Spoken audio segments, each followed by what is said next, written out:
I'm glad you're in a helping mood. Well, I'm always so helpful. That's what I'm known Yes. for. This is true. Practically your middle name, Scott, the helpful angry GM Rim.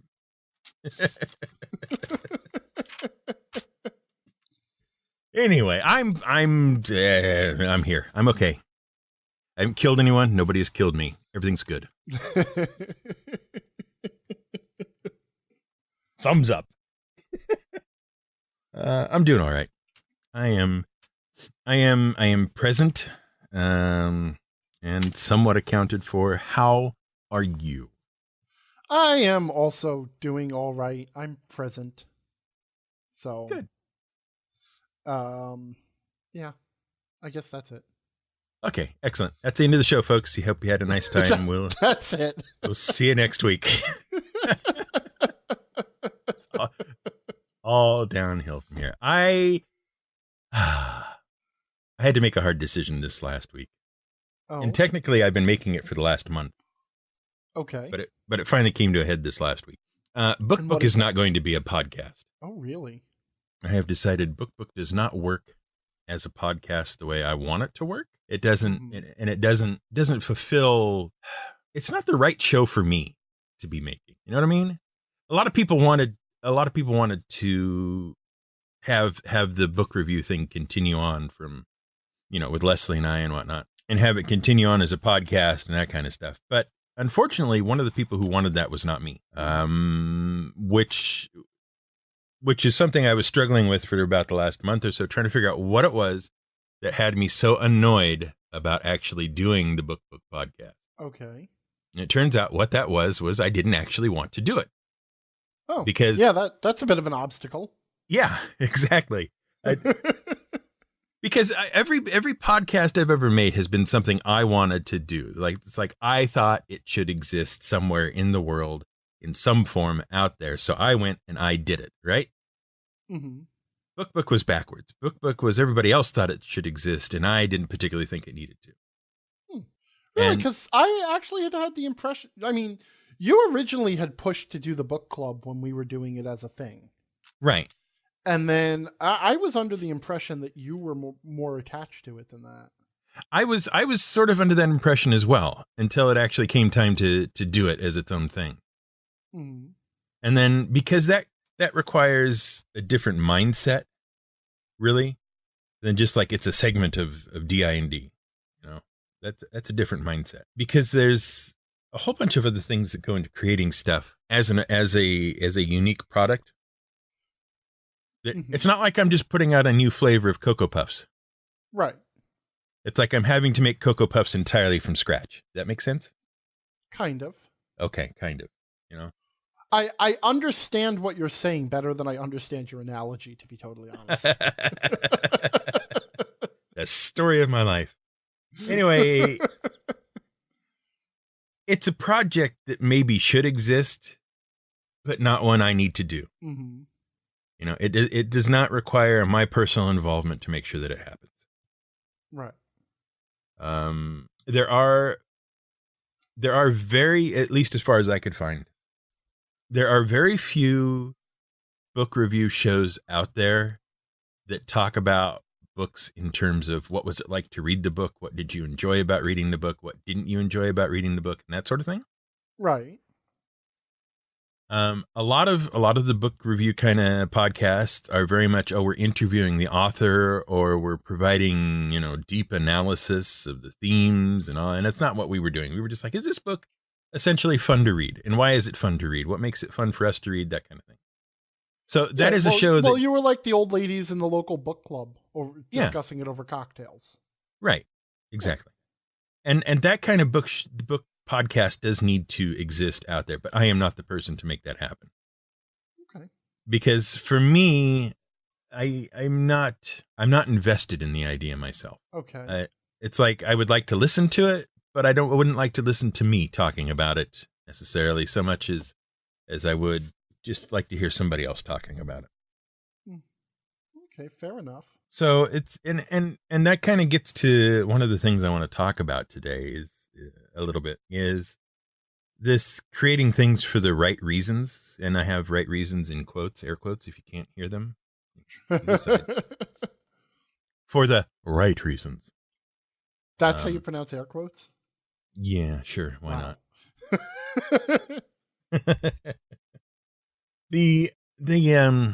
I'm surprised you didn't know that. I don't. The thing of it is, it's, and I've only really come to clarify this over the last couple of days, so this might still be a bit rough. The thing of it is that all your, oh God, I don't even want to use this word. All your fan base, yeah, can be telling you have to do a thing, or they would like you to do a thing a certain way, right, or whatever. And you can pony right up and say, okay, yes, I will do that thing for my fans, blah, blah, blah. But if you're not really genuinely interested in it, I think it's gradually going to corrupt it to where it becomes something that is really unpleasant for you to be doing. Yeah. It becomes a burden to you to do it, and therefore it is not your best work. Mm-hmm. And I was already starting to spot that with Book, the podcast. Now, having said that, Book, the written reviews and all that kind of stuff, those are still going to happen. Okay. Leslie and I are still going to put those up on the Book website. I enjoy that process where I just write down my thoughts on a book and then put it out there for people to read and comment on it. I think that's where my interest in a book review sort of thing lies, is the actual written reviews. Mm-hmm. I don't know why. It just is. No, you don't have to know why. that's it's okay. Oh, good. But see, it's like, if I say what I'm about to say, I fear that I'm going to veer the topic away from you. So you just keep going for a little while. Oh, now I'm interested. Well, this whole creating for the right reasons thing. Mm-hmm. The problem is there's a part of me that doesn't at all disagree with what you're saying. Right. That you don't want to be creating something that you are not interested in, mm-hmm. because other people want you to do it. Right. But then and that it will become a burden and that you won't be giving it your all. Mm-hmm. Okay. And the thing is, I have a counterpoint. Yes. And I can't quite explain it, but I know there is a counterpoint to be had because I'm currently involved in it right now as we're speaking. Yeah, which is interesting. Yeah, like, it's no secret. Like, if given the choice, Digressions and Dragons is not something I would do. Mm-hmm. I don't listen to the episodes after they are recorded. I come here, I talk to you. I have a fun time talking to you, and that's right. the saving grace, is that I do like just having the conversations we have most of the time. You know, so, sometimes we veer into topics where I'm like, okay, I really don't even care about this now. And that's when it becomes work. Right. But also things like preparing the notes before the show so that we have some topics to discuss, looking through the feedback, just discussing what we're going to do with the show. And the fact that there is this 2-hour chunk or 2.5 hour chunk torn out of my work week, which is very valuable time to me right now. Right. These are all things that keep me very, very, very on the cusp where this show isn't quite enough of a liability. You know, and you and I have had situations, you know, we've had discussions because it has at certain points crossed that line where it's now a liability. Mm-hmm. And that's where we've done things like, well, that's sort of kind of how book started happening as a more regular thing, was because I couldn't commit to as much time as we had. Right. You know, as we had been in the past. And that was because the show was now reaching a liability point where the enjoyment I get out of having a conversation with you every week wasn't diminished, but the extra work on top of that. And for me, to be fair, I don't do a lot of extra work for this show. You make this show happen. You all I have to do is record my audio, upload it to you, and I have taken over preparing the notes. And I maintain the website. I maintain the hosting of the website. Mm-hmm. And if the website breaks, I fix it. Right. And that's about the end of it, because you actually upload the episodes to the website, and you type up all the notes, and I know that's an extensive amount of work. So the amount of work I do for this show is not that much, but even then, it's because it's a project that I have so little interest in. And the only thing that keeps, like, I have thought in the past of it. Every once in a while, I have I'm quitting the show moment. Mm-hmm. And fortunately, I stop and think about that. And it's like, I'm just a little stressed this week. And yes, I do need more time in my week this week. But that is a rash decision. And I don't want to, make that decision forever. Sure. So... But it's kind of funny, because in a lot of ways I am creating this show or helping create this show for the wrong reasons. Mm-hmm. But I think sometimes you do that, though. Yeah, it's complicated. I mean, you're getting something out of it. Okay? Mm-hmm. You find, if nothing else, you find the conversations you and I have to be rewarding in some way. I like to pretend, at least. Right. And the thing is, as much as I would like to pretend that if you and I decided we were canceling the show, like the listeners dropped off, we had no interest in doing the show any further, you couldn't handle the work, I couldn't handle the work, and we were done, we could still say, hey, you know what? Every Friday morning, let's just have a 2-hour chat for funsies. Right. But I also know, in the reality of things, occasionally we would cancel those. Mm-hmm. It'd be like, oh, I can't do it. I have a doctor's appointment. I can't do it. I have this going on, or I just don't have the time. And then as time went on, it would get easier and easier to cancel those things. And there would come a point where we wouldn't be doing it anymore. Right. So the fact that we are doing this as a podcast does keep those conversations alive more reliably. Mm-hmm. Right. But yeah. Yeah, it's complicated. And like I said, I don't fully understand why Book doesn't do it for me on some level as a podcast. But this by the second episode, I was like, I hate doing this, and I don't want to hate doing things. Yeah, and by the way, I'm not there with this either. I don't hate doing this. Right. There are some weeks where, it's Friday morning, and I'm like, I really don't want to do this. I have this and this to get done. Like, today, quite frankly. Really don't want to be here. Really have other things that I need to be putting my time into right now. But, I'm here. Mm-hmm. But I don't hate it. I enjoy it. Yeah. And let's be clear, this, Leslie has been very patient with me. She has dealt with my whims and my changing directions and that kind of stuff. She has been very, very kind about it, very understanding. She has not said to me that she is terribly, terribly upset and feels like I have unilaterally decided a thing that she wasn't involved with. Mm-hmm. So we talked about it, and we are in agreement that probably it's best not to do the show if that's the way things are going. Right. And she will continue to contribute to the website as well. And you and I have also had the discussions about my feelings to the show in the past, which is why I'm not surprising you now.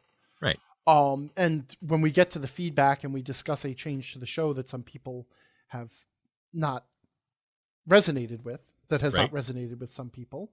That's the way to put it. You will be able to blame me and my needs specifically. So this is like a precursor to that. Yeah, that's great. So that you can send all your emails to me. Yeah, I think maybe that's the big lesson about creating for the right reasons, is to make sure you're getting something you enjoy out of whatever you're creating. Well, regardless of who you're doing it for. Well, now see, here's the thing. Okay, you and I stopped short of having a certain discussion a couple of weeks ago. Uh-huh. Okay. Because there was a terribly hurtful accusation that was flung carelessly in my direction. Okay. That I boil everything down to a business decision. Uh-huh. Okay. And I still firmly believe that everybody does. Uh-huh. It's just some people don't realize it. Okay. And I'm not going to get into that. Someday we will have that fight. Okay. So someday it will be the knockdown drag out that smart people treat their decisions as business decisions. Okay. And I have cited evidence and everything. It will be a beautiful day. And then you will beg me for forgiveness. But today is not that day. No. What I will say, though, is that it doesn't have to be enjoyment. When you say, people create for the right reasons, you have to be able to get some enjoyment out of it. It's not necessarily enjoyment. There has to be a benefit to you that makes it worth what you're putting into it. Oh, okay. Let's say, for example, I know at this point this is not the issue, but Okay. this is a good example, okay? But let's say by doing this show, because you and I had substantially different people these days now there's our audiences, the people who follow us are pretty similar. There's a lot of crossover. Yeah. And the people who follow you who aren't interested in me have already decided that and are never going to be my fans. And the people who follow me who are not interested in you are never going to be your fans, and that's done with. Right. Okay. But let's say that was not the case and we were partnering on this podcast. Mm-hmm. And through doing this podcast, I was reaching a whole bunch of people who were your audience. And some of them were discovering me for the first time. And I was growing my audience as a result. Mm-hmm. That would also be a good reason to do this podcast. Sure. Right? That's not enjoyment, but it's a benefit. Yeah, okay. You can stretch the point. Yeah. Well, no, that's what I'm saying is I'm very nervous about the word enjoyment when we talk about creating. Okay. Okay. You're gonna treat it like the way you treat fun when you talk about games. Well, that's it exactly. Okay, it's a nice thing to have too. Mm-hmm. But passion and fun are not the only reasons that people create. Right. I agree that if you are an artist and you love painting and you create painting, and that is the primary thing you get out of painting, that's totally fine, and that's a totally legit reason to paint. But if you are also a talented painter, and you don't consider it any more or less fun than anything else, but people pay you to paint for them, that is no less a legitimate reason to paint. It's like you don't have to love your job. No, you don't. Okay. But as long as you're getting something out of what you're doing. Yeah. It doesn't have to be enjoyment. And the same is true of creation online. There are some people who create stuff online and put it out there because they like the popularity. But mm-hmm. All right. Are we going to go? What? Come on, go ahead. I'm okay. Say it. Your point about the painter who is talented and is paid to paint, whether he enjoys painting or not, is, yes, he's being given money to perform as a painter. Okay, right. Does that money not translate into enjoyment at some point? Well, no, not necessarily. No, that money. No, see, and here's the reason why. Okay. By that logic, anything you are asked to do for money would therefore be enjoyable. And I'm sure I can think of an example that is unpleasant enough that you wouldn't do it at any price. Sure. Okay. Money and enjoyment are not the same thing. No, but money can eventually lead to enjoyment, allow you to get things that you do enjoy. Yeah, that's why we have that famous phrase, money can buy happiness. Right. Okay. Well, now wait a minute here, because this is crazy. I'm the one who you always accuse of being the cold-hearted businessman. Uh-huh. And at the same time, now you're turning around and telling me that money and happiness are the equivalent. No, but I am saying that money can lead to you getting things that you enjoy or doing things you enjoy. Right. And you know what? Like the exchange isn't really work for money. It's work for money that I can spend on things that I enjoy more than work or whatever. I don't deny that. Yeah. Okay. I don't deny that if I go work a 9-to-5 job that, you know, in a cubicle, say adding up columns of numbers. Okay. That's my life. I go to a cubicle every day from 9 to 5, add up columns of numbers, and then I come home and I get a paycheck. And with that paycheck, I can buy all the role-playing games I want, and I can go to conventions and, you know, and hang out with my friends and buy video games. And yes, that, you know, the job is facilitating the life I want to live. Right. Right. Which, by the way, is precisely the revelation that I had that led me to go into accounting. No, when I spent a lot of time bouncing from major to major. Mm-hmm. I mean, 10 years. I spent 10 years bouncing from major to major in college with no clue what I wanted to do, racking up student loans. Mm-hmm. Until finally I sat down one day and said, this is crazy. This is not, you know, like somebody sold me a lie. The idea that you have to do what you love.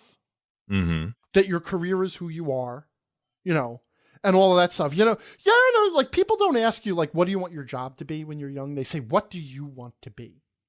And it's like your career is going to be your identity kind of a thing. Right. I sat down and I said, this is crazy. This can't be how it works. Because when I think about the things I want out of life, none of them have to do with, you know, with my job. Like when I think about the life that I want to live, I see, okay, there is an 8-hour hole in every day, a void. And then after that, I get to come home and do this. And on the weekends, I get to do this. And, you know, 3 weeks out of every year, I get to do this, this, and this. Right? Right. That was, you know, because my job was not my dream. My dream was things people wouldn't pay me for, you know? Mm-hmm. And so that's when I realized that at that point, what I needed was the job was going to give me the money and the stability and security, you know, all those good things. Right. And it was going to be stimulating enough that I didn't hate it or get bored with it, and that it played to my skills. And I made a long list, and I looked at that list and I said, freaking, I'm an accountant. Mm-hmm. That's what I was born to do. I have discovered my destiny, and it's accounting.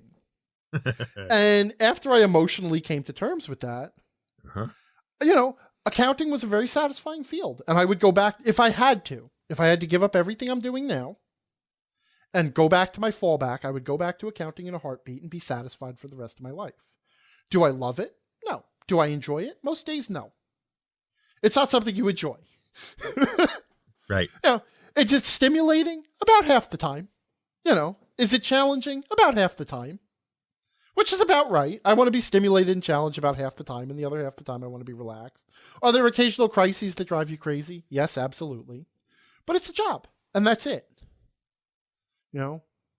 But yes, it does let me live the life I want to live, or it did let me live the life I wanted to live. But as soon as a better option came along, I also did take a jump at it. Sure. You know. But, you know, my point is, though, that it's like you can equate anything you do to survive as something that will eventually lead you to enjoying your life. You know, like I breathe so that I stay alive long enough to play video games for an hour out of every day. So therefore, breathing is enjoyment. Right. But I think at that point, that's not really a useful thing to say about breathing. But you wouldn't enjoy not breathing? I don't know. I've never tried. Well, I've tried for short periods of time, mostly underwater. You always go back to it. Yeah, I do always go back to breathe. I think I'm an addict, actually. Yeah, I think I have a problem. Well, the only reason that I'm nitpicking the point about enjoyment is because I know this isn't a conversation between the two of us. Right. Okay. We are saying essentially the same thing.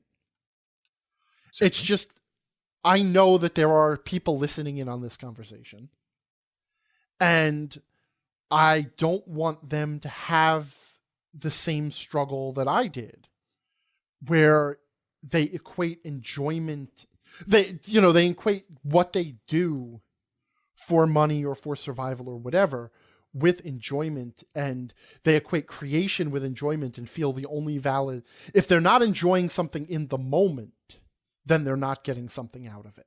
Ah, yes. Right. And it's like, no, you work. Sometimes the enjoyment comes later. Right. It's delayed gratification. Right. So, and the act of creating a creative project does not have to be because you enjoy the actual act of creation. Mm-hmm. It does have to benefit you in some way, and those benefits have to outweigh the costs. Whatever effort you're putting in and whatever pain and stress it causes you has to be worth whatever you're getting out of it, be it the enjoyment of creating or the popularity of YouTube fame or just the money you make from doing it. You decide whether that equation's in balance or not. Agreed. And that, sir, is a business decision. Oh, you think so? That's how, that's all business decisions are, a cost-benefit analysis. All right. That's all it is. See, this is why I was so taken aback when you said, oh, you think everything is a business decision. Like, a business decision is just cost-benefit. Okay. Am I getting something out of it that is worth more than what I'm putting into it? And also being willing to leave a movie you're not enjoying in the middle. Oh, dear. So, Shazam is a 12-year-old child with an adult wizard living in his body a la Yu-Gi-Oh? Kind Is this of. accurate? Kind of. Because I had kind of a WTF moment recently. Billy Batson is a 10 or 12 or whatever year old boy who is pure of heart and kind of intent. Okay? So he screws up a lot. Yes. Whatever the best thing you can say about this is he means well. Right. It's that everything goes wrong when he tries to do anything. He has great difficulty. He lives by himself. He is essentially an orphan child. And he does the best he can under trying circumstances. And sometimes that goes in his favor. Sometimes that does not. What happens, though, in the classical Shazam story, which was originally called Captain Marvel. Right. Which is another whole kettle of fish. The whole thing is he eventually veering sharply to the right.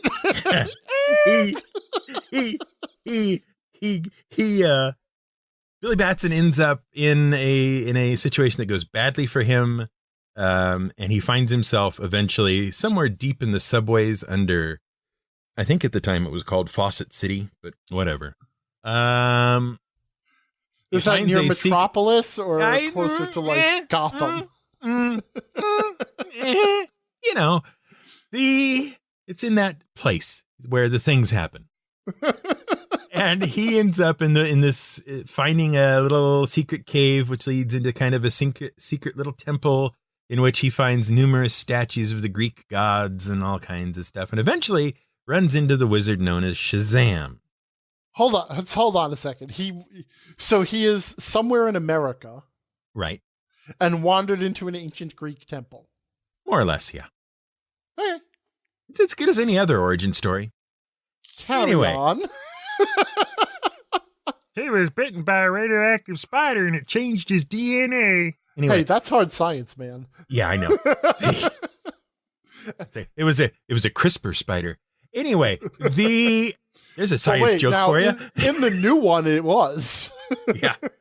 Anyway, Shazam says, "Oh, Billy Batson, I've been watching you for a long time, and I've decided to bestow upon you the powers of ancient Greek gods. By saying my name, you will transform into a superhuman individual who can run faster than Hermes and stronger than, whatever." Oh, okay, I got it. He's stronger than Hermes and faster than Hercules. And right. Run, jump, fly, the whole nine wiser yards. than Aphrodite, sexier than That's right. Athena. That's right. Anyhow, whenever he says the word Shazam, he turns into Captain Marvel, goes out, saves the world, then transforms back, right? Okay. So that's Billy Batson turns into Shazam and becomes a superhero. That's the story. What they've done in the movie, I have no idea. I assume it's very similar. I have seen trailers that indicate that a similar sort of thing is going on, and that's fine. I really like Captain Marvel / Shazam.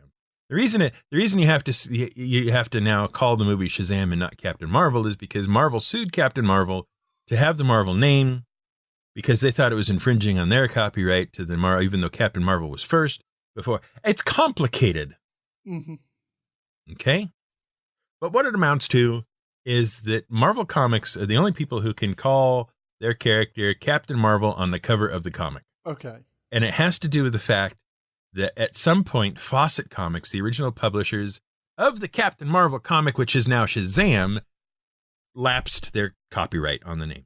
Whoops. Yes. Okay. And then things went bad. But I like Shazam. I like Captain Marvel, the original Captain Marvel. He's a lot of fun. A lot of goofy things happened in his comics. So it does seem like no, you're right. You're right. It does seem like a very goofy trailer to a very goofy movie, which is entirely different Disney thing. But, yeah. I did not know anything about Shazam other than his name is not Shazam. Right. The famous admonishment. Mm-hmm. That apparently, as of 2012, and a lawsuit, now his name is Shazam. Right. I'm also being told by the source of all knowledge that Shazam is an acronym. It is. For the 6 ancient Greek heroes of fame. Yes. Mercury, working backwards, Mercury, Achilles, Zeus, Atlas, Hercules, and Solomon? Yeah, they needed somebody wise. They really needed an S, didn't they? they needed somebody wise. Basically, he's got the standard array, right? Uh-huh. And he's got good points in all of them. Right. He's got no dump stat. No, fair enough. aside from the fact that he is essentially inside himself a 10-year-old boy.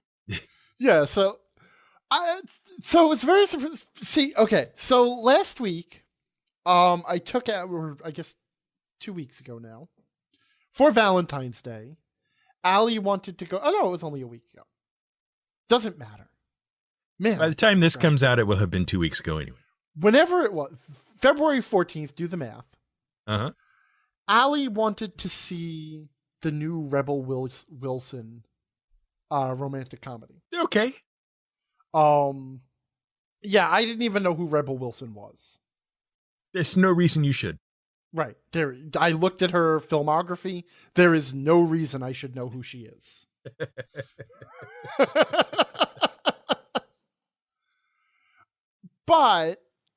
And before the movie, there were several previews. And one was for Shazam.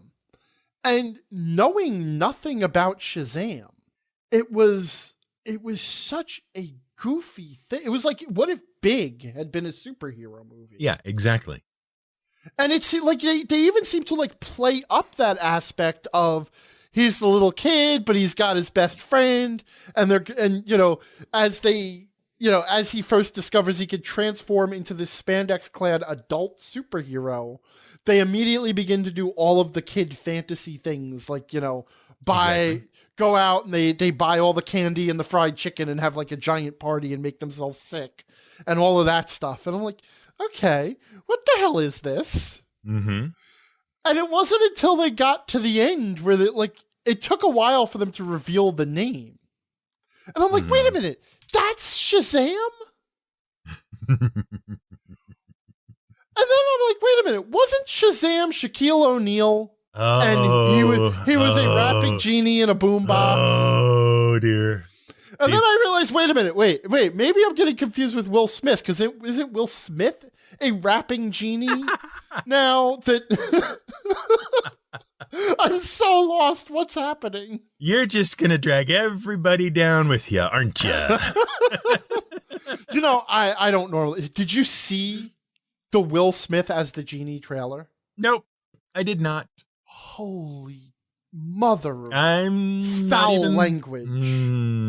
Yes. Like this one. Okay, literally everybody in the world. When you bring up Robin Williams, okay, the moment you bring up Robin Williams to any human being, at least living in the United States, and I'm sure many parts besides, Okay, as soon as you say Robin Williams, the first thing everybody does in unison is they all take a deep breath and sigh, right? As soon as you say Robin Williams, like, huh.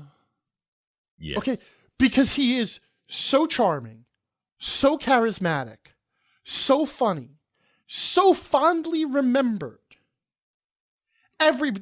There's like, he's the one thing that everybody agreed that we can love, right? No matter who it's the one thing, the one unifying thing we all still have that we all love, no matter who we are, is Robin Williams.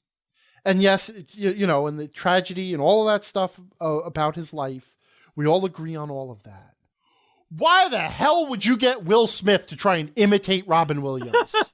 Like, what do you have to be thinking? What executive said, you know what would be a great idea? And I know, okay, no, Will Smith is not trying to imitate Robin Williams. I understand that it's not, he doesn't have to be Robin Williams. He can bring his own thing to the role. And it's like, but no, he can't. No, because can't. Robin Williams is Robin Williams. Mm-hmm. Every role that Robin Williams played, the moment he passed away, is now sacred. Okay? Nobody can play a remade Robin Williams role without being seen as urinating all over Robin Williams' memory. Right. It cannot happen. And of all the people to get to play the Genie, Will Smith? I understand. You want to get someone who could like do the funny improv thing, but to be fair, Will Smith's funny improv days kind of behind him. Look, it's really, really simple. Aladdin, the movie, works only because Robin Williams is the Genie. I disagree 100%. Oh, God. All right. Fine. Of all of the various animated films that came after the Disney, in the new Disney Golden Age, Little Mermaid through all of that period.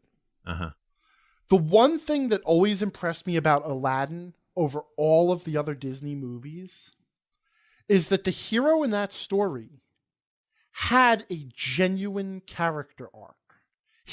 Before he could resolve the conflicts in the story, he had to grow as a person. He made mistakes. He alienated the people he cared about. He hurt people around him. He was deeply flawed. He blamed the world for not seeing the good person inside of him without realizing he was not actually a good person. And when he stopped blaming the world and realized his mistakes, he was empowered to save Jasmine, and free the Genie and all of that other stuff. And it was only through his redemption and personal sacrifice that the story came to a good ending. So I hold Aladdin in very high esteem of all the Disney movies. Okay. That's fine. Whatever. Anyway, but oh my God, Will Smith of all the people. If it was back in when he was still doing the Men in Black stuff, he was fun to have around in movies like that. But that's not the same sort of improv that Robin Williams brought to the Genie. I'm trying to think of anyone I think who could pull off the Genie. Right. We could bring Peter Sellers back from the dead. I don't. Maybe. But I think he could do it. But then if we could bring people back from the dead, we'll just bring Robin Williams back and paint him. I know. Really. Oh. Who would you get in the modern? Maybe that was their problem. Maybe they just flat out ran out of ideas. Well, this is the thing. I wouldn't. Actually, because you know what? Aladdin still exists. We live in an age where nothing is gone.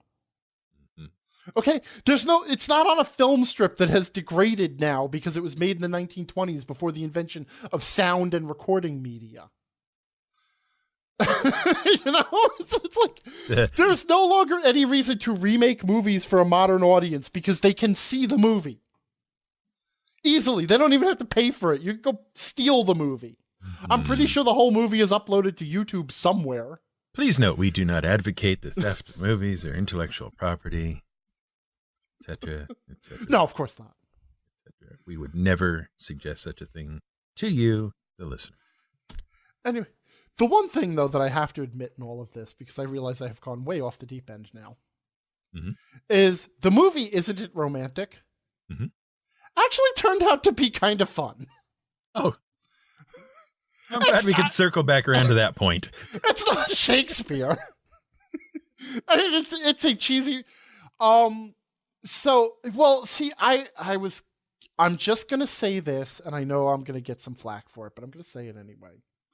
I was afraid about seeing the movie because it looks like a movie that has a certain message that would upset me. That it would lean into a certain viewpoint. And it is essentially Rebel Wilson plays a heavy-set and somewhat slobbish woman. I mean slobbish in the term that she doesn't care too much about her appearance or her apartment or anything like that. I'm not saying she's a bad person. She just, she doesn't keep her stuff clean. And many jokes are made about that. So it's not me saying that. Who, as a child, loved romantic comedy movies. And she had like the whole, I can't wait till this happens to me someday kind of a thing. I have seen the preview for this one. That's right. Yeah. And then her mother tells her that it's all a load of BS and this stuff doesn't happen in real life, especially not to people like her. So she ends up with a terrible self-esteem because she's not, beautiful and whatever. And, so she becomes very bitter about romantic comedy movies, which it's a strangely specific character trait. Very bitter about romantic comedy movies. And it only works because everybody she works with loves rom-coms. So she immediately ends up getting harangued about it, and she harangues. And then she gets mugged, and she wakes up, and her life has turned into a romantic comedy movie. With all of the... And it's a complete parody and deconstruction of all the romantic movie tropes. At one point she hooks up with this guy, and everything goes well, and they kiss, and she invites him up, or he invites her up to the apartment, and then it cuts to the curtains blowing in, and they are laying there in bed, obviously after the fact, and she is extremely confused because nothing happened. So she tries to initiate relations again, and it cuts again to the curtains blowing, and nothing has happened again. It's actually a very amusing scene that I have now completely spoiled. But beyond that, and you can see obviously where my fear of the message of this movie was going to come in. But by the end of the movie, she realizes that she has actually been her own biggest obstacle to recognizing the things in her life that could make her happy. That in basically accepting the idea that the world doesn't like people like her, she has prevented herself from seeing the good things she has in her life and also opening herself up to opportunities that were around. Like the guy in her office, who is not a perfect, romantic partner like a romantic comedy, but is a very nice and charming guy who is attracted to her and has been trying to hook up with her for years. And she's been blowing him off and not even realizing it and stuff. So she suddenly realizes that what the real problem is her own attitude toward life.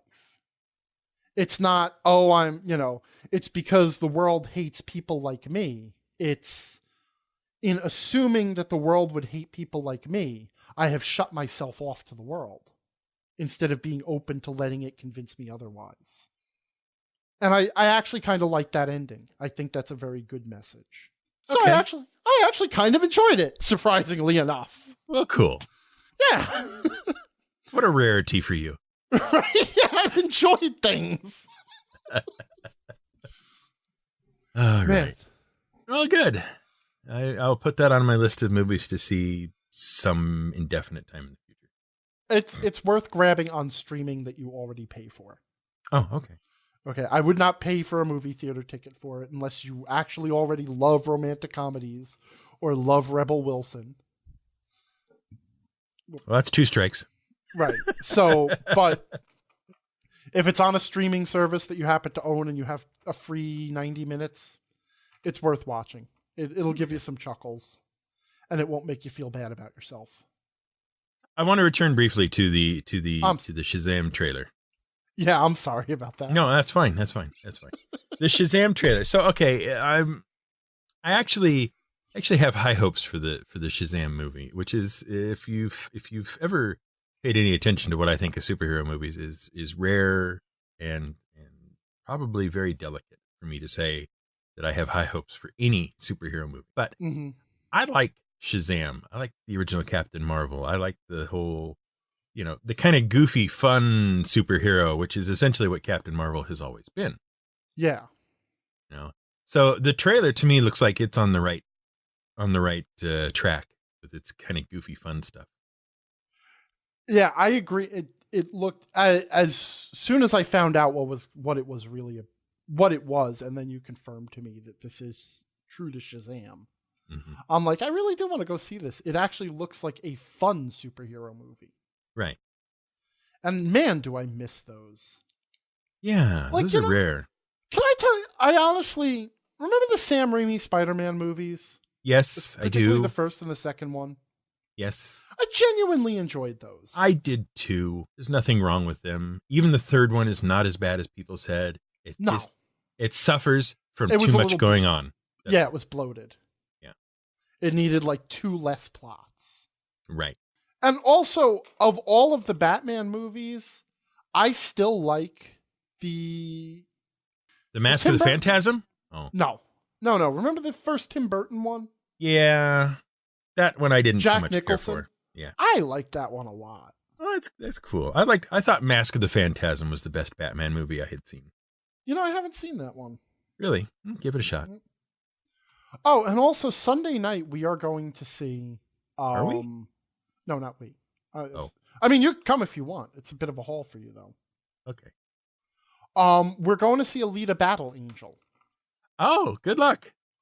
Yeah, it's not a movie I was interested in, but a number of people have spoken very highly of it. And from what they've told me, I will probably enjoy it. Okay. And I hope that's the case. Yeah, well, to be honest, I actually enjoy just going out to the movies. Even if I see a movie that isn't great, it's still fun to just go out. Cool. So, and Allie is interested because, it's based on an anime and she's on an anime kick again. Or a manga. I don't even know what the difference is. And B, the main character, she has robot arms. And for some reason, Allie has the very, very particular obsession of people with robot appendages.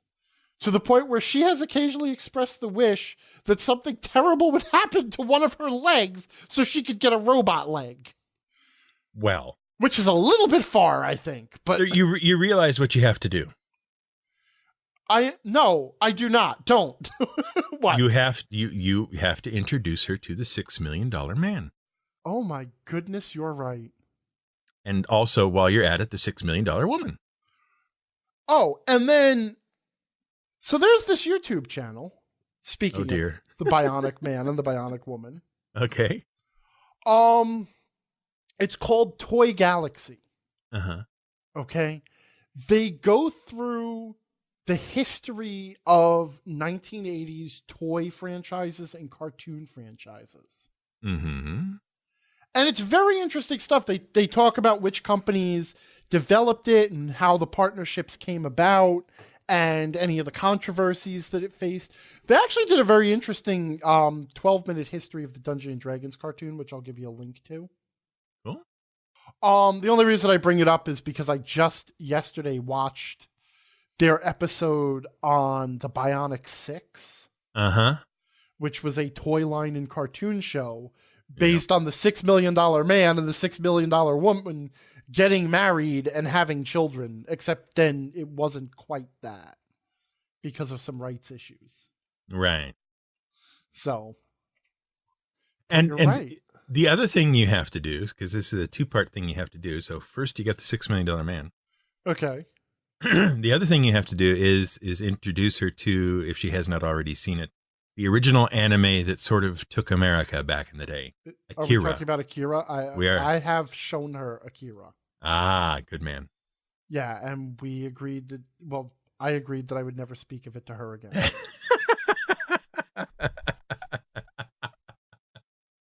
Really? You too, huh? Oh, I liked Akira. More or less. Mm-hmm. You can't really watch it twice in a row, though. No. And I've now watched it 3 times in my life. Uh-huh. So I'm averaging like 1 viewing every 15 years at this point. Seems about right. Yeah. There are parts that are baffling. Mm-hmm. And there are parts that are repulsive. Mm-hmm. And sometimes those are not different parts. No.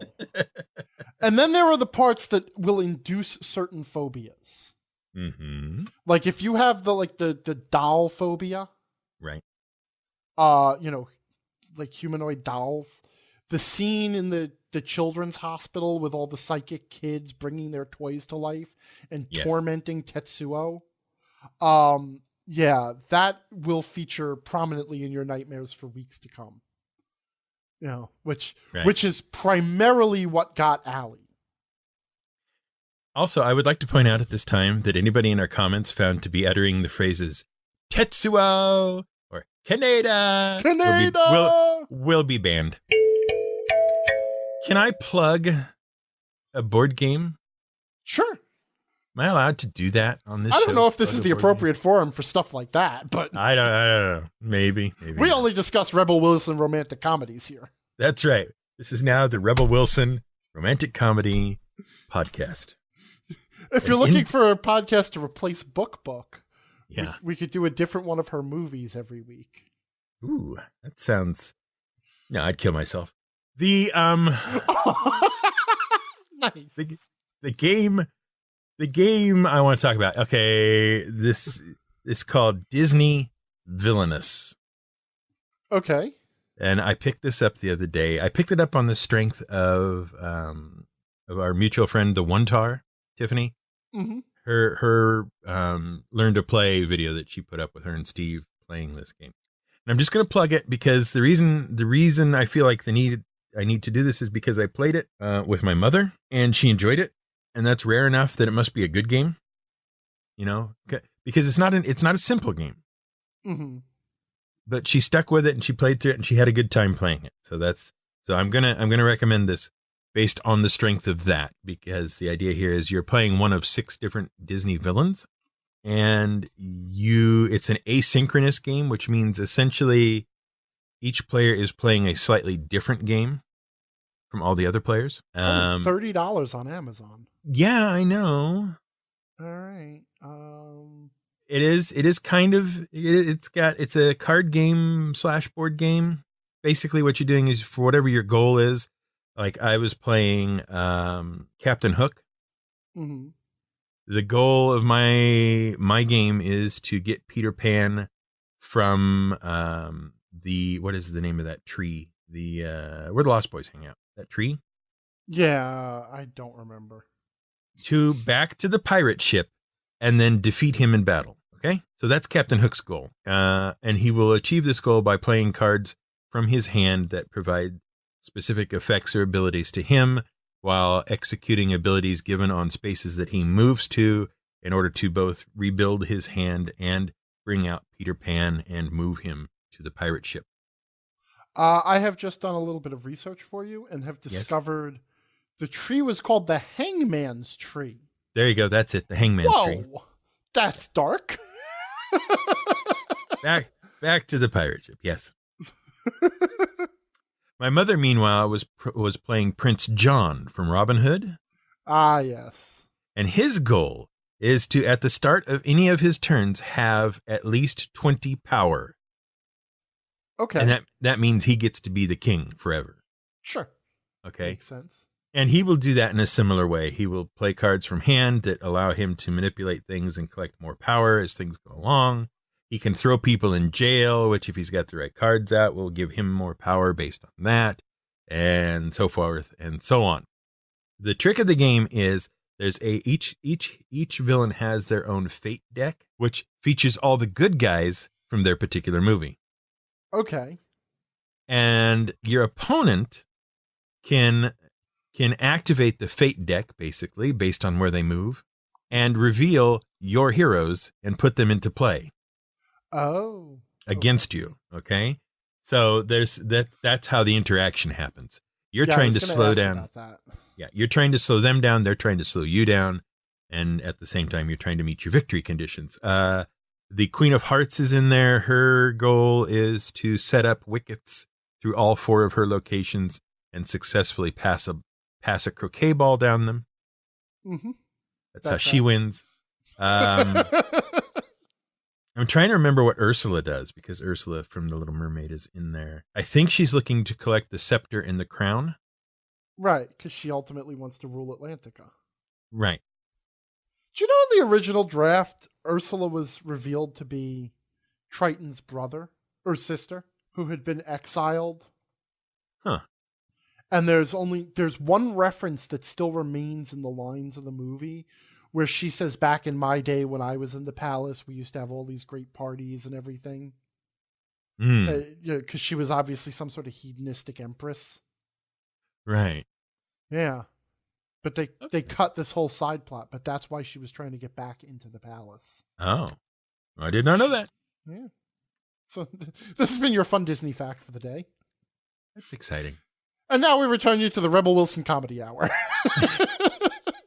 Sorry. Great. Continue. That's great. So anyway, in the base set, you've got 6 different villains. You've got Maleficent, Ursula, Jafar, Prince John, Queen of Hearts, and Captain Hook. I like the little tokens for them. They're great, aren't they? Yeah, they're not just like they're not character models. No, they are recognizably those characters. It's weird.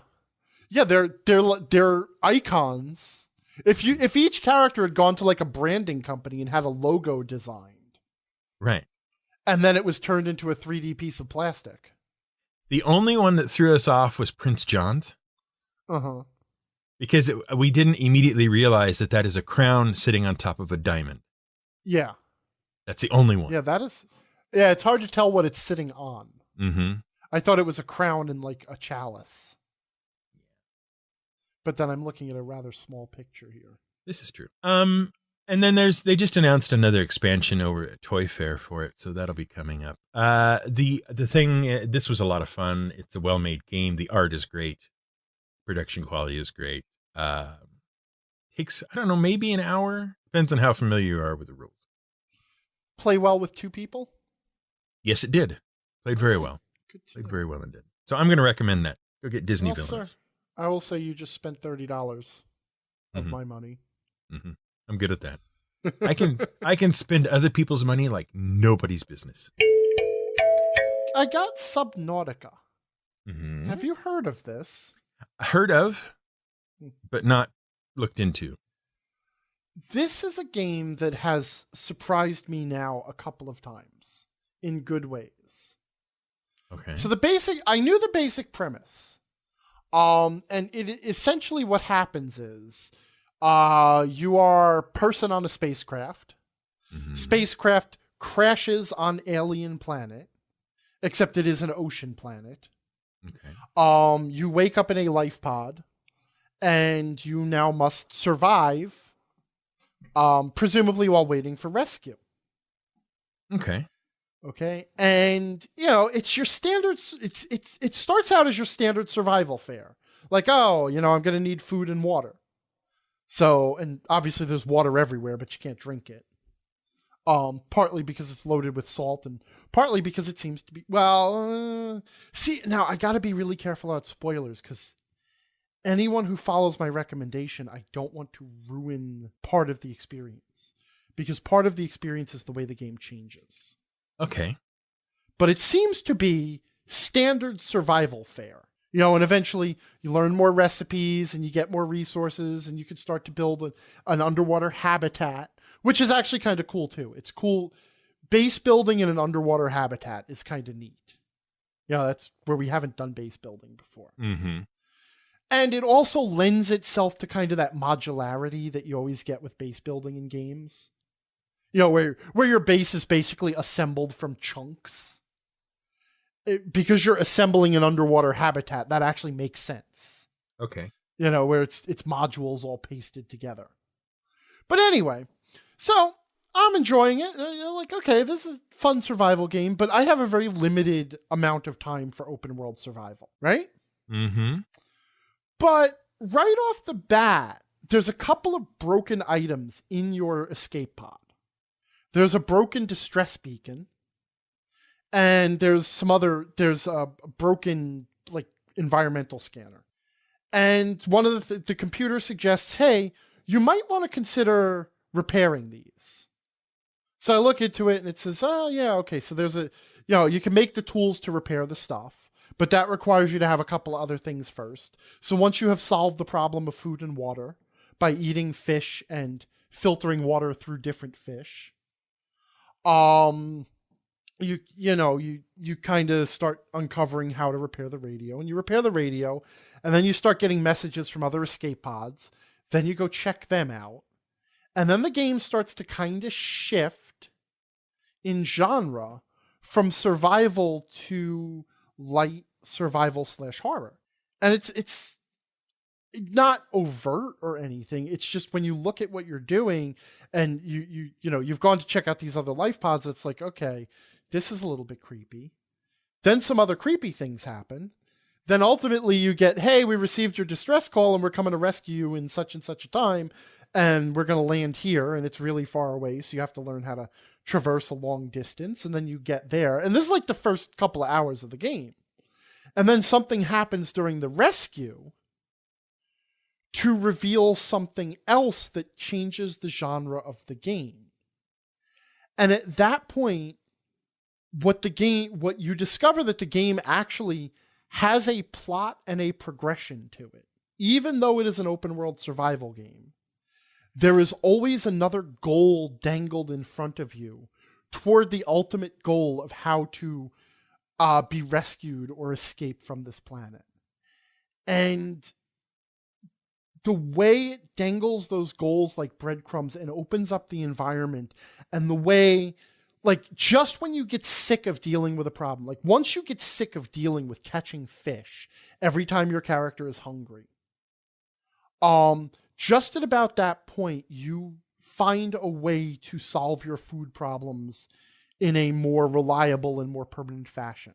And just in a way where you get tired of filtering water from the environment, you'll discover a way to get around that. And just when you think you've gone everywhere, you'll be able to build a device that will take you deeper in the water and stuff. And so the game is actually an open world, horror-based Metroidvania game that gradually keeps increasing the stakes. And it's also absolutely beautiful. Like, the underwater environments are beautiful. All of the alien creatures are very well designed. They all light up, and because everything is bioluminescent, because it has to be. And it's just, I expected an underwater survival game. I expect, okay, go underwater and play underwater Minecraft or underwater Conan Exiles. But the game surprised me by changing genres a few times, and it is now exactly the sort of game that I want to play. And I'm having a blast with it. That sounds exciting and fun, and actually it sounds like something I might be interested in. So I will link to that, and maybe you will have cost me money by the end of the day. Awesome. $24.99. That's brilliant. Hey, it's cheaper than Villainous. Did you see, by the way, that Steam has a bunch of I think has all the Square Enix games on sale for half off? I did, actually. That's worrisome to me. And I ended up buying last night the 2 Deus Ex games. Ah. The 2 recent ones, Human Revolution and Mankind Divided. Because I had been intending to play them for a while. And it was $5 total for the both of them. Oh, nice. I don't know why, because I do not play games on the computer. Right. And the only reason I finally got around to playing Subnautica is because it finally came to the PlayStation. Yeah, Dragon Quest 11 is on sale. Yeah. They only do this to me at the end of the month. Mm-hmm. When my money is committed. Well, that's when they have to clear their inventory. That's make room for the new games. The new digits. We're at our pixel max. We have to clear pixels. Tomail and Jason Ferrer and several other people, I have to be honest, have reached out to explain that they do not like the timer. The timer is the enemy, and the timer makes them feel bad. The timer is the only reason that Angry is still on this show.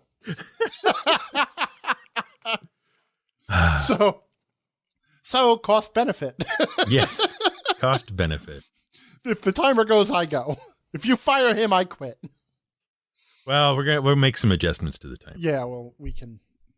The main reason for the timer was because the show's length was getting out of control. Mm-hmm. Like, we were talking longer and longer.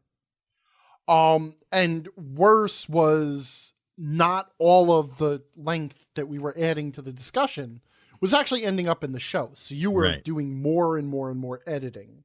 Mm-hmm. Meanwhile, it was requiring me to carve more and more and more of a chunk of time out of my week. And I didn't it reached a point where I had no idea how much time we were going to spend on the show. So the timer was the solution that you came up with for an ultimatum I basically placed on you, which means we either have to find a way to limit our recording time to 2 hours reliably, or we have to take the show and go every other week on it. Because that's the only way I can commit the time to it anymore. There you go. So, and the timer does that. The timer is very good at doing that, so I need to find a way to rework the timer so it is less annoying to people listening, but we still know that we have hit the end of the show. Honestly, one thought is if the timer were gentler and like, the music that they play near the end of I think late night comedies used to do it where they would, no, I don't know what I'm thinking. Game shows would have some sort of little song or something to indicate that they were running out of time. Right. And if something like that came on, and then we said, well, that sound means we're just about out of time. Mm-hmm. And then, like, if we were literally in the middle of a sentence, could finish the thought and then say, but we'll talk about the rest some other time. Yeah. So, you know what that sound means. We're just about out of time. We could turn it into a game, too. Right. Like, identify the timer noise. Ooh. But what would you win? Nothing. Remember, this show has to operate on a zero budget. Oh, that's right. Zero budget. Okay. All right, so we'll look at the timer. It may even be different by the end of this show. Who knows? I will leave it up to you to decide what you want to do with it. But we do need some form of a very hard stop, something that we can't just ignore. Right. Citizen wrote in episode 65 to tell us all about mounting webcams on the ceiling. Yeah. For making mapping and things easier in virtual. How does that easier? I don't know. I have to have 2 cameras. You're not gonna actually read his explanation? Oh, or her I'm sorry. Explanation? I'm Their sorry. explanation? All right. Okay. It's going to sound crazy, but run with me here. What if you mount a webcam on the ceiling? Point it down at a table, have a map on the table, and use some kind of corporate screen sharing software to bring your players in on the video. All you need is the ability to indicate map positions visually like the ping button in Portal 2 Co-op. You move everything on the physical table based on their instructions over voice chat and their pings on the video. Thank you for bringing that sentence to a close. Nothing about the map happens in software. I don't know how to make a ping thing work, but I also haven't looked into this. Worst case, battleship rules, D5, F9, A2, you sunk my goblin. Yeah. And you're right. That's crazy. That is. Well, yeah, at that point, I'm not running games online anymore. As soon as I have to start mounting cameras to any of my permanent fixtures or developing software solutions. Thank you for the suggestion, citizen. You have fixed my problems. Yes, I no longer want to run games online at all. Yep, that's it. I have decided running games online is just not worth it. To be fair, though, I have seen some pretty amazing setups in person that involve mounting cameras and projectors on the ceiling. I've seen similar things too, like where people will do the projector onto the table of a map that they have in software so that they can just move things. And it's all very, very pretty. Yes. But I still don't understand why that is better than just a big piece of paper I can draw on or a vinyl mat that you can draw and erase on. Don't know? I do understand that most of the people who do that kind of thing are gadget heads with too much time on their hands and they do it for fun. Too much time and apparently money. Yeah. Yeah, if I spent that much money on my gaming setup, I would have to live in it. Dinopolis from the comments to episode 64 and Bill both agreed that personally, with the exception of particularly simple combats like the ogre example, I hate it when GMs run gridless. Perhaps my imagination is bad or my focus isn't up to snuff, but it's hard for me to form more than just a very vague idea of what the room is like in my head unless there's a map, and for combat I want to use tactical positioning. Mm-hmm. Understood. Yeah. Got it. Yeah. And this is a viewpoint that I've heard expressed before. I have gradually broken players from this viewpoint. Like a lot of times when you are having trouble playing combat gridless, it's because your GM is not doing something right. Right. Okay, there is, it takes how do you want to say this? You know what I'm about to. You don't want me to use the words it takes a good and competent GM to make this work. Well, yeah, but it's not you have to be good and competent, but like there's an art to it. There is. It's something you have to learn how to do. Mm-hmm. By practicing. Okay, but it doesn't take a great GM to do it. It's not like a hard skill, but it is a skill. And it has to be practiced. And I agree with you. I also like the crunchiness. But there are ways to hit the crunchiness without the grid. And to use tactical positioning without the grid. And I will probably have something. I'll have more to say in the future on that. But I can't talk too much about it just yet. Corporate secrets. Espionage. Yeah. Alrighty. Well, Kronos, from the comments of episode 64, also hates the timer. Thank you for telling me. And asked. Oh, I'm sorry. Are you getting tired of hearing this? And asked, curious why you withdrew from Twitter. I know you used to. He's clearly addressed at you because I have never in my life done a lightning round. Yeah. But he says, I know you used to do lightning round questions and other things, mostly on Discord now where the audience is dedicated and actually cares. That's a half sentence question. I think what he was saying is, are you now mostly spending your time on Discord where people care and are engaged, or, he just skipped basically the subject of the sentence. And to answer your question, Volcronos, we will now go into the main topic of the show, which we have cleverly entitled The Changing Social Media Landscape. Like a Vox article we're bringing right to you. You will not believe these 10 celebrities left Twitter. That's right. Number 10. The reason it's become the main topic of the show is because I, too, have given up on Twitter. And that's a very recent development, right? Yes. That was like 5 days ago. That was 5 days ago, and the reasons are multitudinous, but basically amount to I hate Twitter. It's come down to the point where the people of Twitter. Now, I need to be very careful here, because in my leaving statement on Twitter, I said basically things have come down to the point where I hate the gaming community, I hate people, and I hate Twitter. And I feel like I need to be I hate games. Now I can't even remember what I said.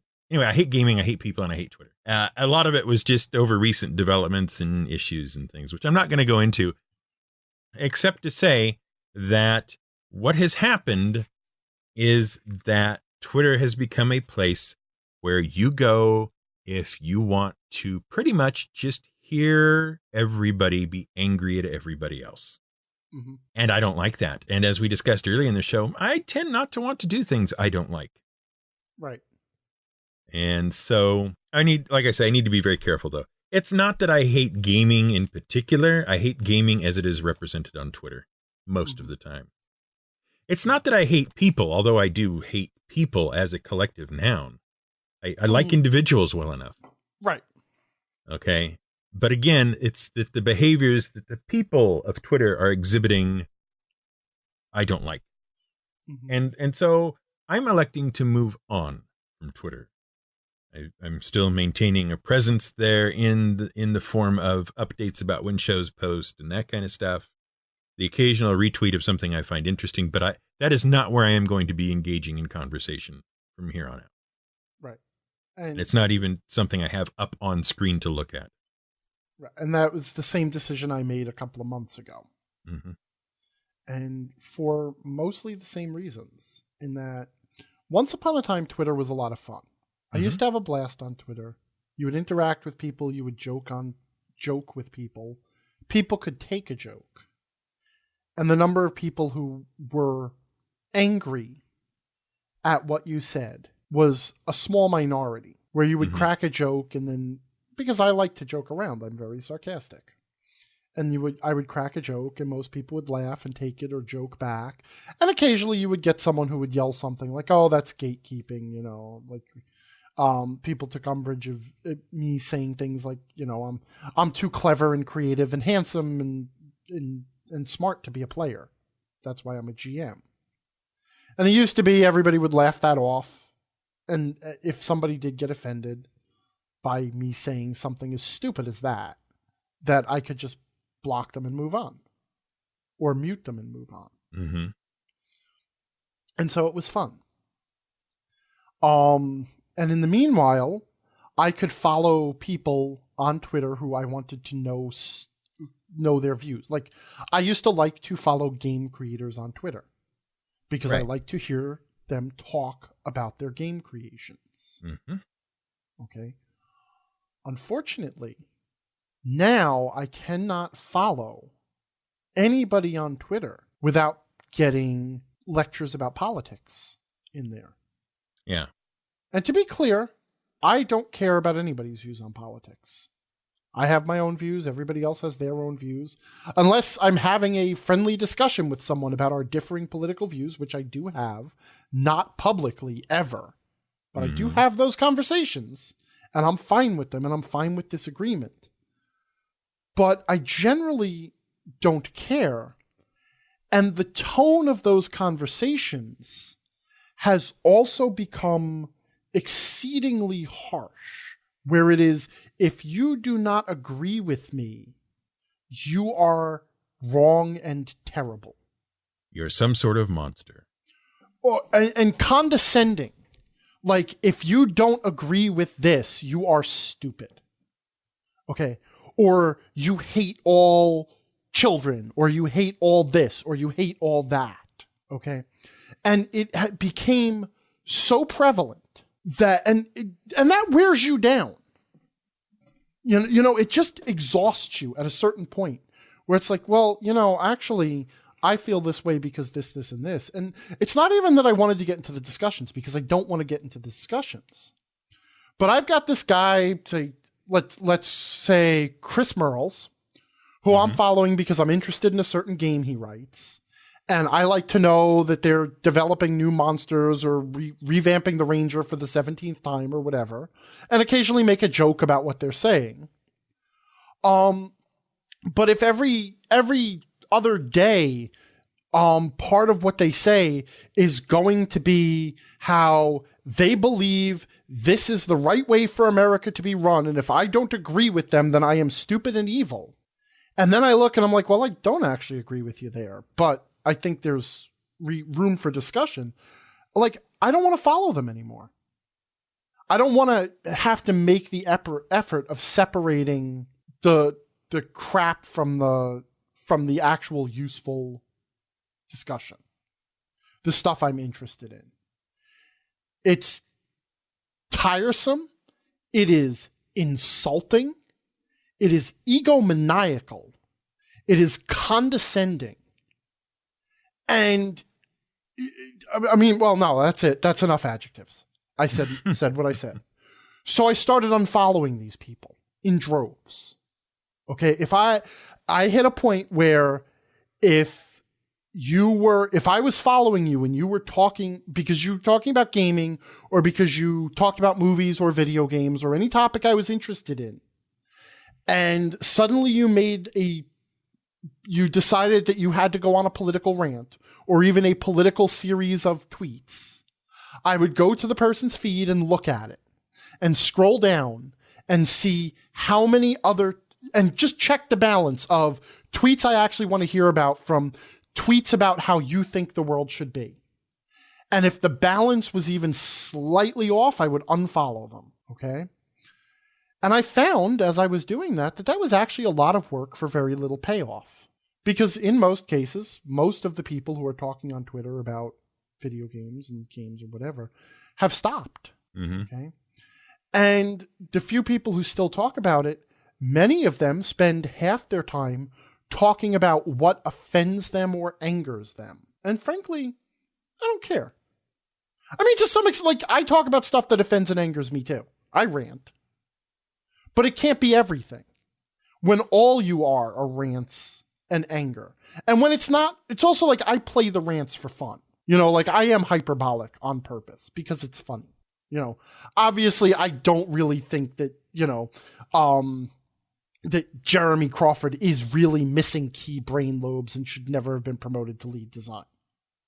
I have said that in response to some ridiculous thing he said, but I obviously don't believe that. It is just a hyperbolic joke. And some people might call that mean-spirited and offensive, and I kind of agree, which is why I don't usually say that anymore. But the point is, I don't care about people's offense. I don't care about their anger. I don't care about what they think of the social or political situation in the country right now. I'm there to talk about the things that I find fun and interesting, and if nobody else is having that conversation anymore, there is no reason for me to be there. And also, putting out any tweet in public is just asking to be harangued over it. So the other point was I would put out a tweet like, oh, hey, you know what would be interesting? What if we got rid of charisma? Right? Yeah, charisma is a terrible score and it does these bad things for D&D. Let me explain why. And then I would get people who would just scream at me that I was wrong and stupid. Now I'm willing to have a discussion about the merits and flaws of charisma in D&D. But Twitter doesn't lend itself to discussion. Twitter lends itself to screaming back and forth. Yeah. Because that's all you can do in that limited amount of time. In the limited amount of characters. Right. In fact, to prove exactly how much Twitter doesn't allow discussion, Jack Dorsey, you know Jack Dorsey? Oh, yeah. The guy who owns Twitter, basically. Mm-hmm. Had a Twitter interview with a reporter. I cannot remember her name right now. Forgive me. Mm-hmm. He did several interviews. Well, this one was just recently, like last week, mm-hmm. in which it was impossible for anybody to actually follow the conversation or to figure out what questions he was answering or how he was answering them. Yeah. It was so bad that Jack Dorsey himself said, "Wow, that went really badly." Okay, so you really can't have the discussion. And here's the thing, it's like in some ways, posting a thing on Twitter is like printing a thing in a newspaper. in that those people who see the initial thing may not see the follow-up or the correction or the clarification or whatever that is published in the next issue or comes out later in the day or whatever, because they're not on 24/7 watching the same people 24/7. Right. So you end up with people who have corrected a position or something they said, because God knows you can't edit a tweet yet at all, ever. Right. Have ended up correcting a thing that the people who were upset by the original thing never see. Okay. Yeah. So that's bad news. And now, especially when everybody is very reactive, that can get you hung out to dry in short order. Yeah. Well, we certainly haven't seen any recent events anywhere in any medium where major initial reactions of outrage have turned out to be completely wrong and then made people look really horrible. Right. In the last 3 weeks. 3 weeks, 4 weeks, maybe. Multiple times. Mm-hmm. Yeah. Certainly no one has called for children to be the victims of school shootings based on an overreaction to something that wasn't true. Mm. And all of this stuff is happening on Twitter. Right.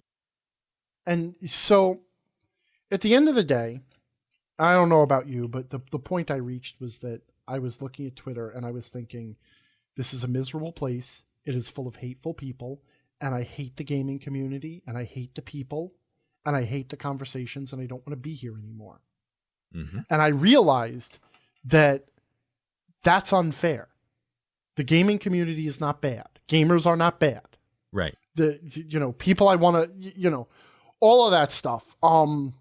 It's not bad, but the lens through which I am seeing it is so tinted that I need to get rid of that lens. I need to stop looking at it through that lens. Yeah. And so that was ultimately when I'm like, Twitter is just for me to say, hey, I put out a new, article. Go check it out. And that's it. And that's where I'm at too. I know lots of very good people in the gaming community and good people in general, who have different opinions from me, politically different, whatever, who are still reasonable and good people and fun to talk to. Mm-hmm. All right. But because Twitter is Twitter, and because it works the way it works, and because outrage floats to the surface, it's not a place that gives me a view of those people anymore. It's a place that tries very hard to section everybody off into their own little camps, and I don't like it. Well, here's the other problem, and this is going to continue to happen now, because we are not the only people jumping ship from Twitter. Right. I have had a number of people who commented after you put out your tweet that you were leaving Twitter, that everybody is leaving Twitter. And that is not entirely wrong. In fact, I mean, the numbers are out there. Twitter is hemorrhaging users. Right. Which is why Jack Dorsey has been giving so many interviews in the last couple of weeks, because they are on serious damage control. Okay. Because Twitter is hemorrhaging people. And most of the people it's hemorrhaging are people who are fatigued by all the same stuff we're talking about. Mm-hmm. Okay. They're tired of it being a platform of screaming and offense and hatred and lecturing and condescension and egomania. And as those people leave it, what remains is even more of that concentrated negativity. Mm-hmm. Okay. It's like the water is evaporating off, and what you are being left with is just this negative sludge. And so it's going to get worse. And I also saw that happening. And that is another reason why I left, because I'm like, the good people who I've been following, they have either become part of the problem or they have left. And so I am done. Mm-hmm. And some people have asked me what have I replaced Twitter with? And there are two answers I have. Obviously, one is you and I both have Discord communities that we've been building, and we're part of each other's Discord communities as well. Right. Full of, I could speak for my community, is full of literally hundreds of good people. Well, When I say hundreds, it's, like maybe 200. Right. Good people who I love talking to on a daily basis who are a lot of fun. Okay, and the other thing I've replaced Twitter with is nothing. Yeah. I realize there's actually no need for it. I don't need to be able to speak out loud to the entire world and then get responded to by the entire world. There's no reason for that. There's nothing that Twitter has given me in my life. Wait, that's a lie. Once upon a time, I had a lot of fun on Twitter. I made a lot of friends on Twitter, and the people who are now part of my private community and circles and friendship and all of that are mostly people I met through Twitter. But these days, they're the benefit I got from Twitter, and now I'm taking them and going. Right. Because Twitter has nothing left for me. I have a feeling I need to play devil's advocate for a minute. Yeah, by all means. Okay. All right. One of the many complaints I've had about Twitter over the years is that it tends to form bubbles, where the only people you ever talk to are people you agree with all the time. So you never hear of anything outside the bubble. So my devil's advocate question for you is: have you not just created your own personal bubble on Discord? Well, okay. No, see, that's a good question. And first of all, I can tell you, and I know that you're playing devil's advocate and know the answer. The answer is no, because there are people who vehemently disagree with me on quite a few issues, and with whom I vehemently disagree. But most of those are issues that we just agree to, that we really don't need to have discussions on. I've had private discussions with a lot of the people in my Discord about my view of this, that, and the other thing, and their view of it.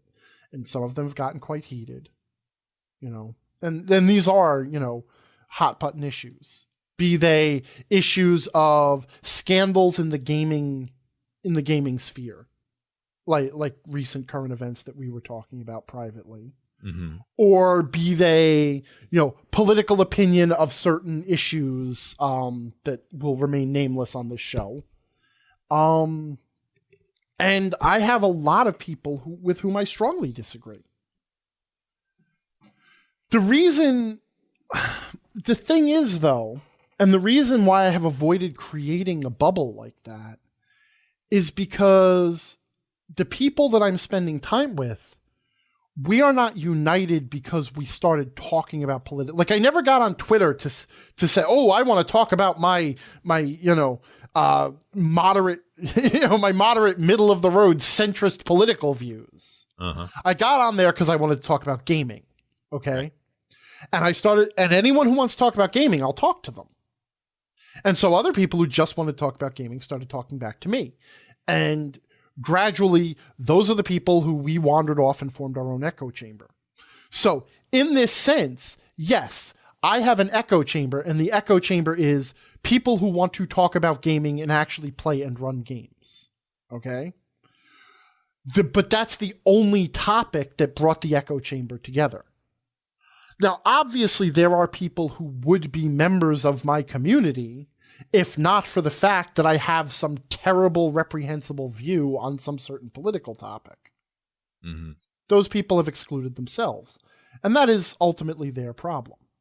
So is there something of an echo chamber? Yes. Yes, there is. Does it matter?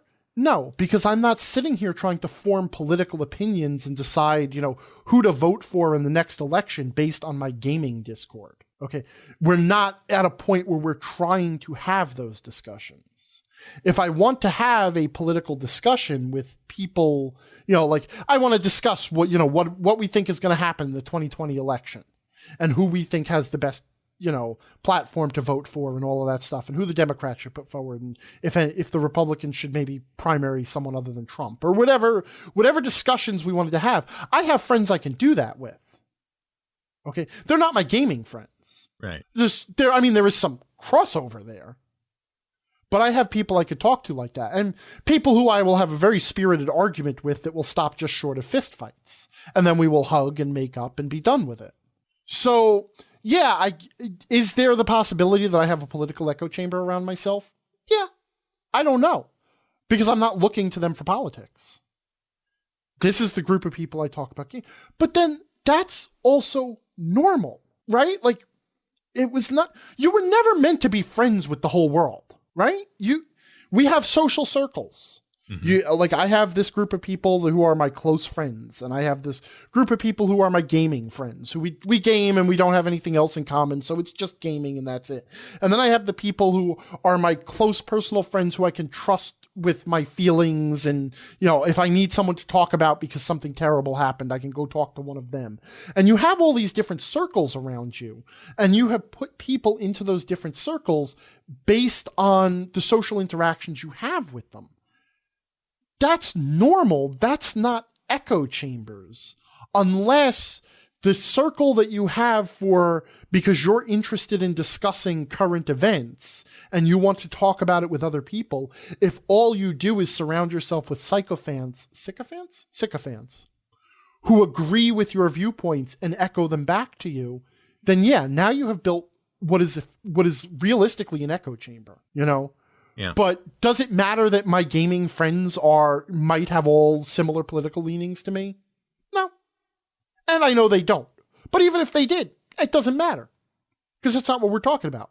Right now we're talking about Magic the Gathering, apparently.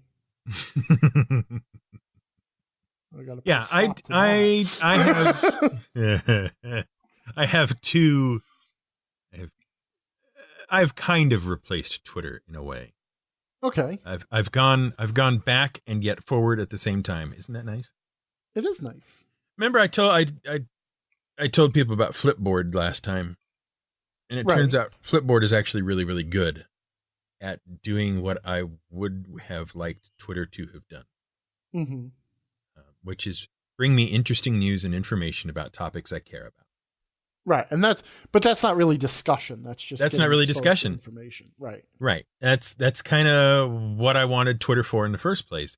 The neat thing about Flipboard is that it does integrate with Twitter, and it will then surface discussions that are interesting to me from there as well, from my own feed. Mm-hmm. So, and I find that to be exactly what I want and less of a hassle. And, you know, between that and Discord, my social media needs are largely complete. Mm-hmm.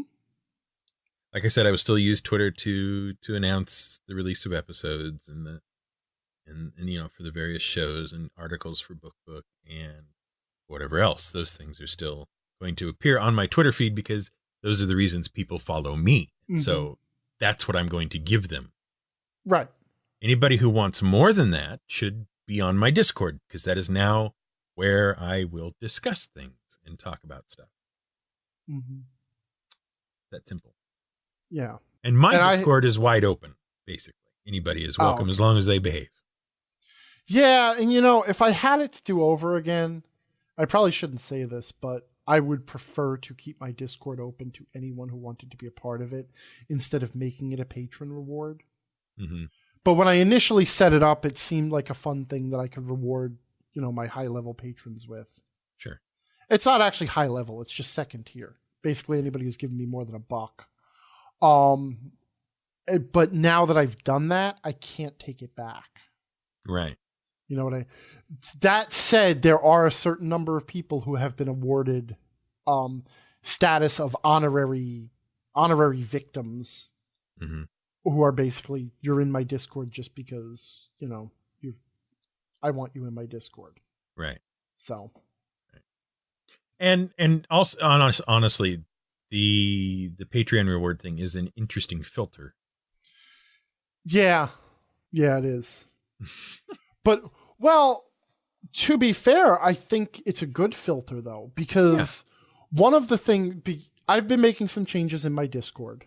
You know, I've been adding some other channels, and it's now big enough. You know, we have I would say there's about 50 people who are pretty active in it. And then there's another 20 or 30 people who drift in and out. And then there's 100 people who are there occasionally or haven't been there in a while. And I do purge the numbers every couple of weeks. So if someone's not active and haven't been in a while, they do get purged.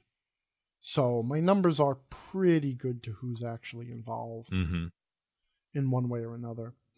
But that said, I've had to add some moderators because I'm going to be adding some channels that are on topic. And one of the things I realized as I was talking to these people who are being added as moderators is my Discord actually doesn't need that much moderation. It just occasionally needs someone to come in and say, don't you think we should remove that picture of a cat with a penis in its mouth? True story. Yeah. That took me a minute to work out. That was a very interesting accident. Yeah. To be fair, it was non-obvious. No. The way it was posted was not obvious. I saw that after the fact. Yeah. It just sounds weird on the face of it. Then you realize it's actually like a woodcut or something from way back. Yeah, it was 15th century woodcut. It was basically the Protestants making fun of the Catholics. Yeah. Like, oh, this is interesting. So as punishment, my Discord had to sit through a history lesson on that woodcut. Yes. Because that's how I handle moderation. I don't want people to feel like your Discord is suddenly some sort of, weird source of strange, inappropriate things. You know what I mean? It was totally innocent in the moment it was posted. Yes, it was entirely. It's just funny because it was also that was the week that I went on blackout, and I left like basically 3 people in charge, and only one of them was active, and he didn't know what the hell to do. Yeah, it's like really, I have no direction. I have to handle a cat dick pic.